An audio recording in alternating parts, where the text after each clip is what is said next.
Hello and welcome to the CFCR Fringe Flyer for Monday, August 6th. I'm Ishmael Darrow. On today's program, a conversation with Tom Bentley-Fisher, the founder of the Saskatoon Fringe. Within 3 years, we were the third largest fringe in Canada, and it got a bit out of hand. Also, Ken Godmere, star of Vernus Says Surprise. Vernus just never gets a chance to speak. He can speak, but the world is moving so quickly and high-tech and low patience for senior citizens, he just never seems to get a word in edgewise. And finally, a conversation with Vaneesh Dubois, star of Under the Mango Tree. It's really hard. Every show is really hard for me because at the beginning of every show I sit down and I have a nice little conversation with the characters, really give them the respect that they need. That's all coming up right now on the CFCR Fringe Flyer. Stay tuned.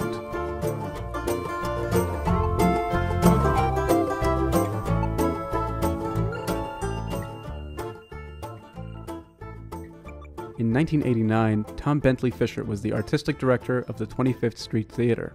He decided the city really needed a theatre festival, and so that year he organized the very first Saskatoon Fringe. A year later he moved it to Broadway Avenue, and it's been very successful ever since. He's no longer involved in an official capacity, but this year people can see him at the Refinery putting on a staged reading of Lions by Pao Miro. It's a play he's taking to Los Angeles in 2013. Earlier this week I had a chance to talk to him about the play and about those early chaotic days of the Fringe. What happened is it took off very quickly. I had a component which was 1/3 local, 1/3 national, and 1/3 international. So within 3 years, we were the third largest fringe in Canada, and it got a bit out of hand. We had 70, 80 odd companies coming here. And the city was absolutely swamped. So we didn't know that it would succeed that quickly, so I was glad that it was cut back. Now, you told a story that when you were first setting up the Fringe, you had to explain to people what a busker was. Can you tell me about those early, I'm guessing, chaotic days of the Fringe? Well, it was interesting because I would go and I was not only, I was running a theatre, had a lovely staff, and we decided to do this. We'd knock on the doors of businesses saying we'd like to do it here on Broadway because it seemed like the ideal area, but to actually explain what it would entail and what a busker was. Yeah, people did not know what a busker was, so I did an awful lot of things with the newspaper, putting in definitions of what a busker was, what the outdoor stage was, what was happening, what a first come first serve was, and the whole philosophy of it. So yeah, it's hard to tell. I mean, if you're looking at the Fringe sort of as a father wringing his hands, or if you are looking at it in a sort of dispassionate way. Obviously you still care about it, but are you removed from it in a way, or are you still emotionally very much involved in how the Fringe Theatre Festival goes on in Saskatoon? No, I'm delighted that the Fringe Festival is going on in Saskatoon. I am very removed from it. Mm-hmm. It's because of who I am. I remove myself and I go off and do other things. I change my name and become a writer in San Francisco. I do something else and I'm working with Elizabeth Raffles doing plays in Barcelona.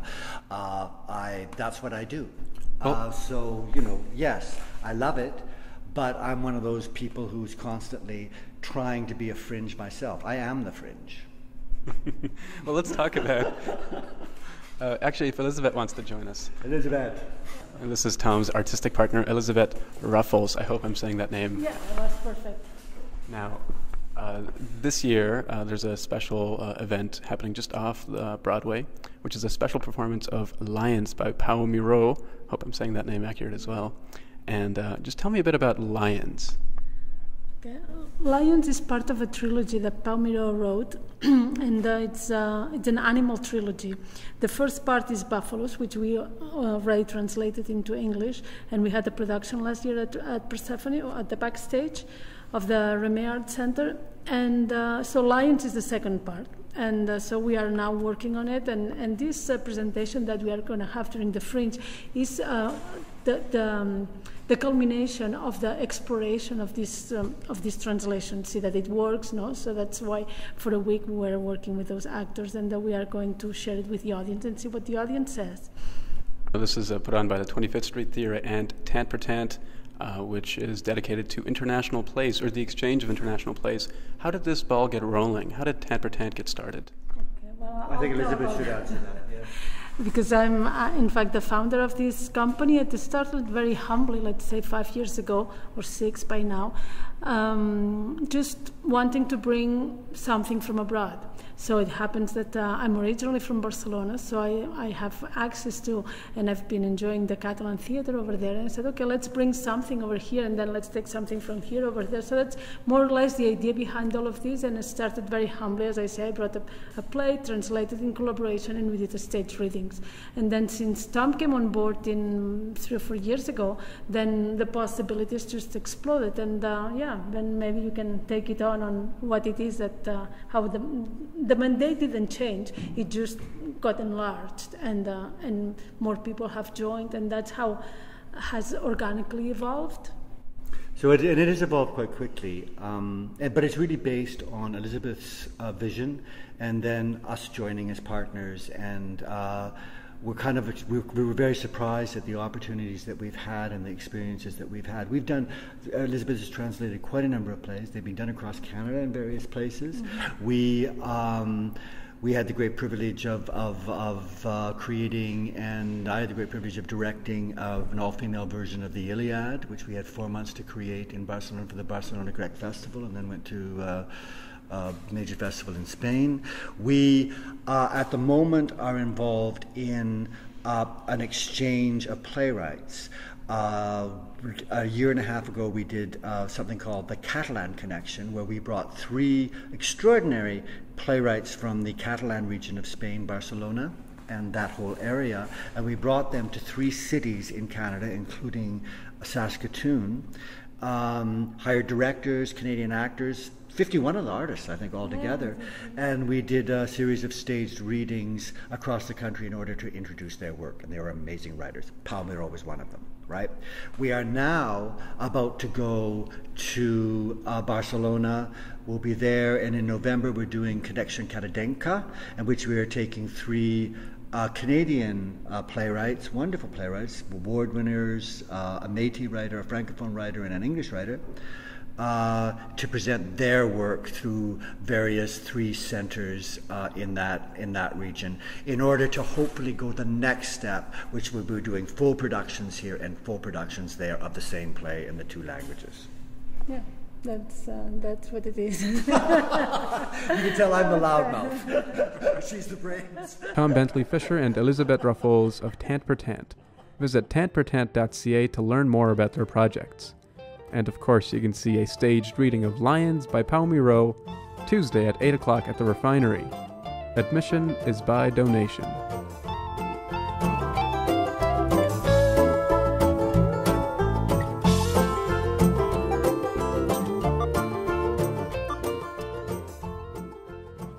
Vernus Set Surprise is written and performed by Ken Godmere.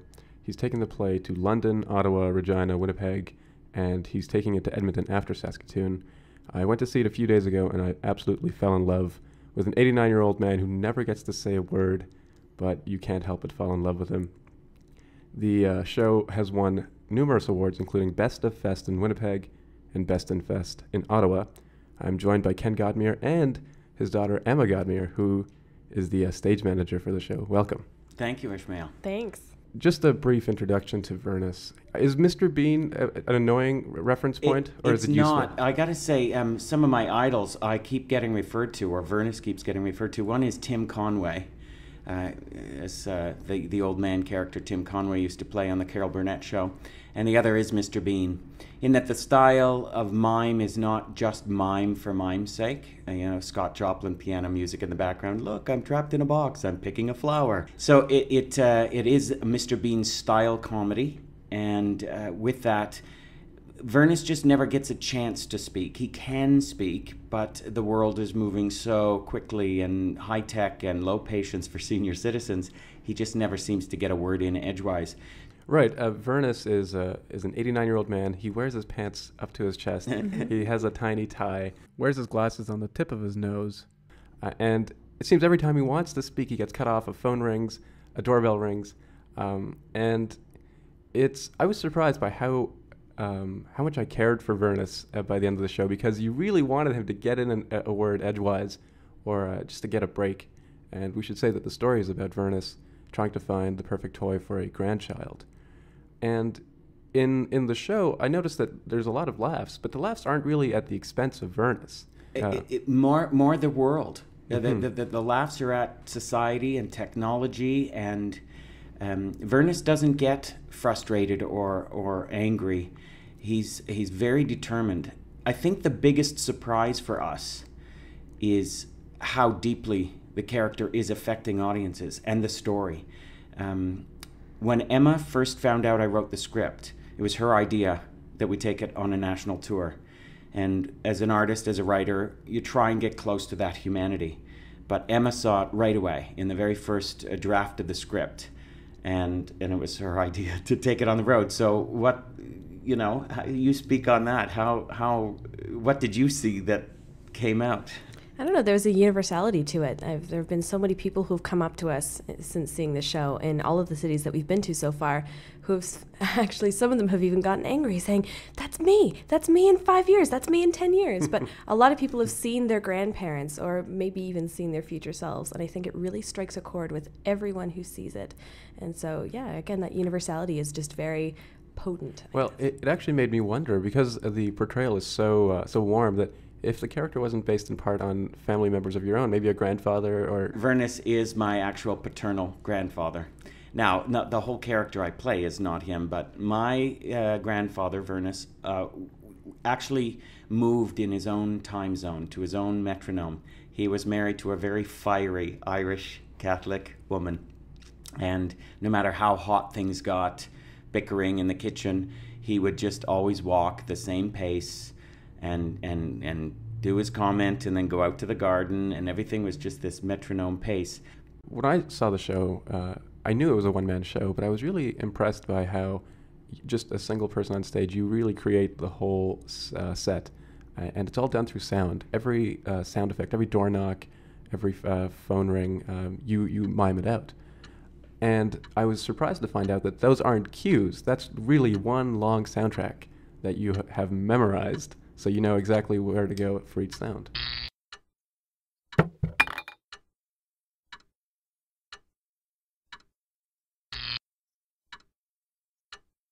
10, 9, 8, 7, 6, 5, 4, 3, 2, 1.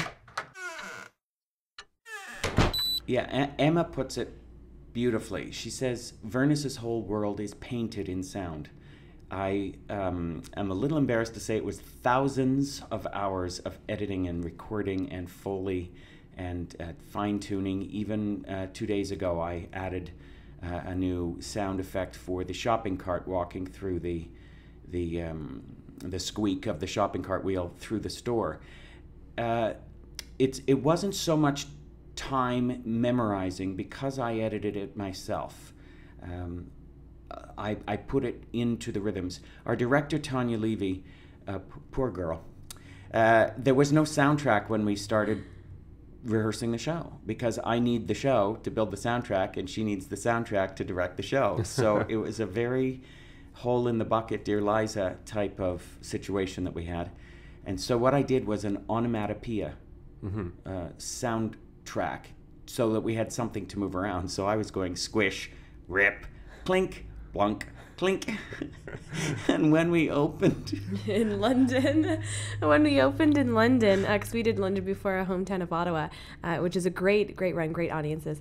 But the first night, I noticed from the tech booth that there was still at least one sound that he hadn't replaced. So at one point when he's in the toy store and he's dealing with the dance mat, there was actually a point where you had the dance music, but then you had Ken's voice going beep boop beep. And luckily it still sounded like it could have been part of the toy, but anybody who knows the show would have seen that, like myself. It was very funny. We even have it panned so that things that happen on one side of the stage are just coming out of one speaker, and we have 5 sound zones, I guess. And it really helps, as you said, the audience see the world, that the doorbell is over there and the bus is over there and the cat is somewhere in the middle. To me, that's the most important thing, is that even 18 wonderful voice actors from Ottawa delivered such a human performance that becomes interactive with Vernus on stage. So we have one character who doesn't speak, and we have all these characters who do speak, but you can't see them. And my goal was to have them share the same space and time with each other. Right, and it's really quite remarkable seeing Ken on stage alone, but in your mind's eye, you see the entire toy store, or you see parents and children all around. It's very impressive, and everybody should see it. And we will say also it's for all ages. We've had a 5-year-old girl in the audience who was so moved by Vernus that her mom told me the next morning, the little girl woke up and said, "Mama, where's Vernus going today? Does he need a ride somewhere?" And we've had a 92-year-old gentleman. What was his name in London? Wally in London, Wally. yeah. He was very touched by it too.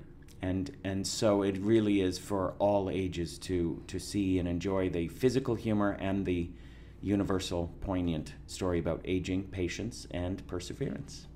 Wonderful. Ken and Emma, thank you for joining me. Thank you, Ishmael. Thanks. Vernus Says Surprise is a one-man show written and performed by Ken Godmere. It plays at the Oskayak Gym, and the next show is Tuesday at 5:55.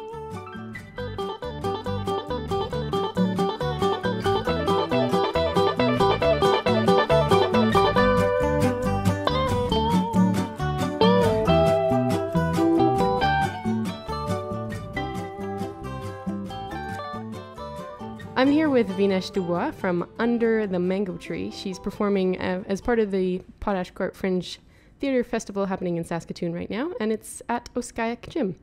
You have a few chances left to check it out, so go check it out. Under the Mango Tree. Welcome. Thank you.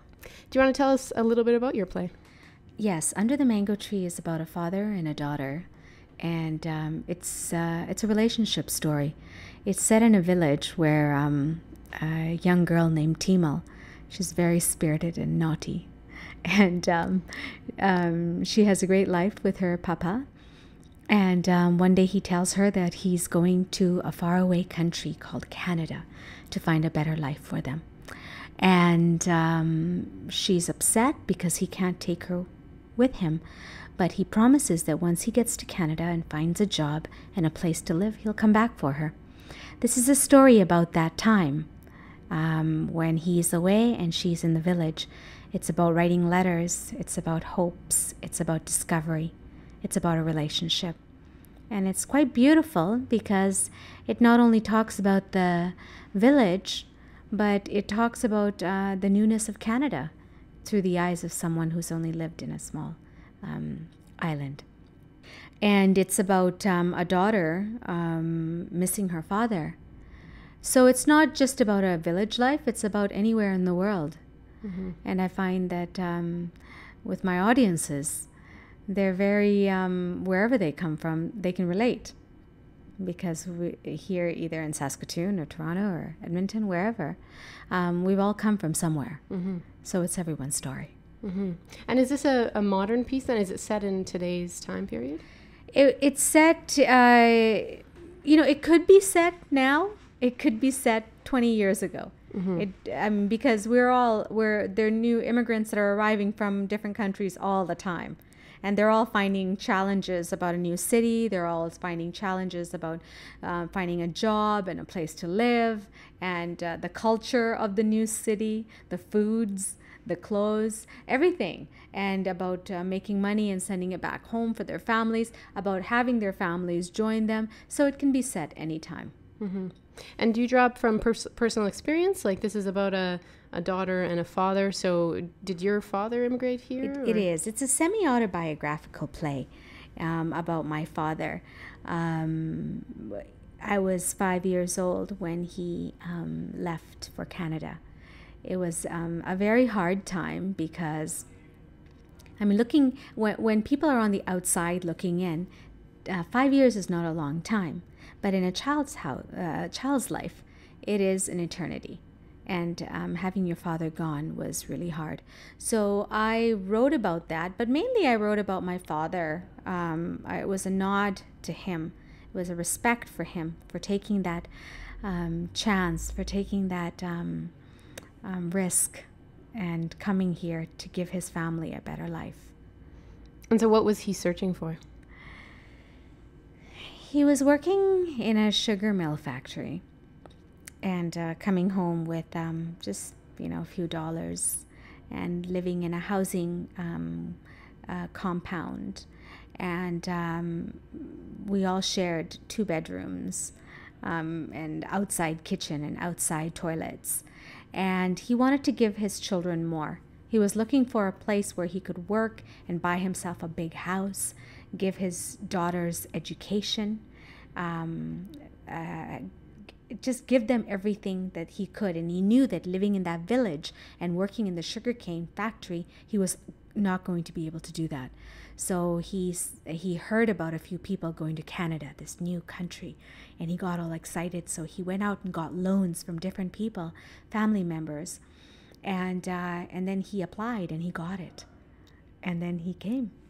Great. And a few years later, we joined him, and but the fun part of it was receiving his letters and receiving cassette tapes, because at that time telephone calls were really hard. Unless it was a dire emergency, you never got to use a telephone. So we waited for letters and listened to tapes.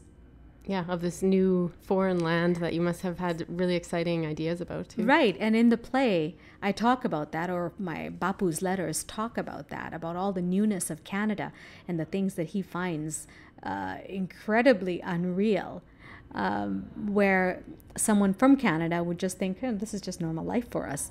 Mm-hmm. But those kind of things we never did in the village. We walked everywhere in the village, but here everyone depends on the car. Yes. Yeah. Here, unfortunately, in Saskatoon as well. Yeah. And through this process, did you find yourself really reconnecting with your roots then, back to your home country as well? I sure did. I grew up in Vancouver, and I went to school in Vancouver. And when you just are Canadianized, you forget about all the village stuff. So about 6 years ago, I went back to my village and I spent a month there. And I found the mango tree where I hung out. I found some of the friends that were still living there. And we sat under the mango tree, and it was there that I thought, this has to be told. My childhood story has to be told. My father's story had to be told. Mm-hmm. So that's where I started writing. And this play has a bit of dancing in it, as I understand. It does. So were you always a dancer, or did you learn for this part? No, I learned for this part because I didn't want to I wanted to give the audience some breaks. I wanted to give them a little song, a little dance. It's pretty heavy, this show.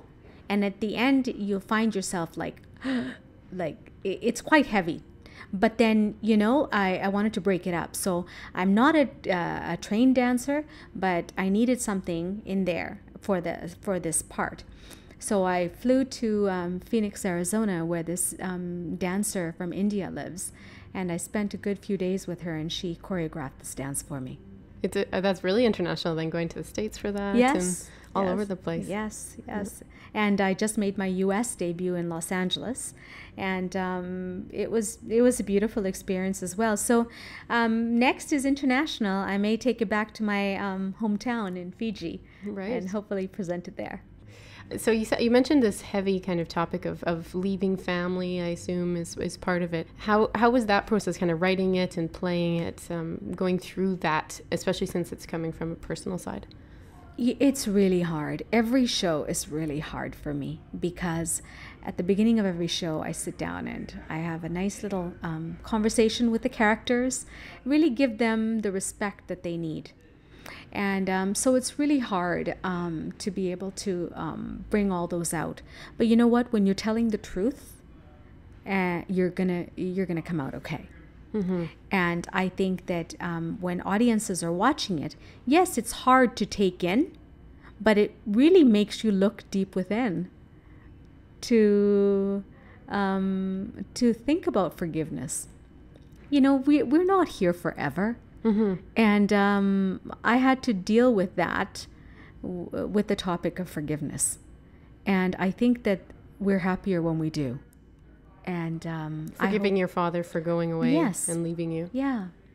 And there's parts of me that still want to be back in my village, but he made that sacrifice for us. And there are a lot of things that happened back in the village that he wasn't there for. He didn't watch me grow up. And so there was a lot of angst and anger there. But once I wrote this, once I started performing it, once I accepted all that, once I made peace with my family, then it's just been beautiful. And so what does your dad think of the play? Oh, my dad, he loves it. The first time he saw it, he leapt to his feet and he embraced me, and then he said, "Thank you for telling my story. Thank you for understanding." And yeah, he was in tears. I bet. He's very proud. He's actually flying out here, and I'm picking him up at the end of the festival, and then we're going to be driving back through the Rockies and to stop along the way and kind of make it a little holiday for us. It must be fun playing your youthful self, or this young girl as well, who's full of all this life and energy, and bringing that to the stage. Well, it's funny that you mentioned that, because my husband was asking me what part of the show I loved the most. And I said to him, the part I love the most is the little girl, Timo, because that was the happiest part of my life, was growing up in the village. Running to the mango orchard, picking mangoes, running back home, playing with all the kids, sitting under the mango tree, telling stories, falling asleep under there. Those are like the most happiest times. So I love that part. And Timo is just amazing. She's just a great kid. So when you're going down Broadway, passing by people, you have 30 seconds to sell your play. So what's your pitch, I guess, for your play? I just tell people that this is a story about a father and a daughter, and it's a beautiful love story. Yeah, it's done really well across Canada, and I hope they can make it. Great. Really not a hard sell. Yeah. Just let the play speak for itself. Absolutely. Yeah, come see it. Yeah. That's Franny Rawlik interviewing Vaneesh Dubois, star of Under the Mango Tree. You can catch it tomorrow at 4:35 at the Oskayak Gym. And that's it for the program today.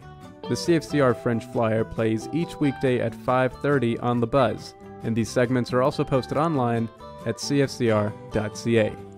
Thanks for listening.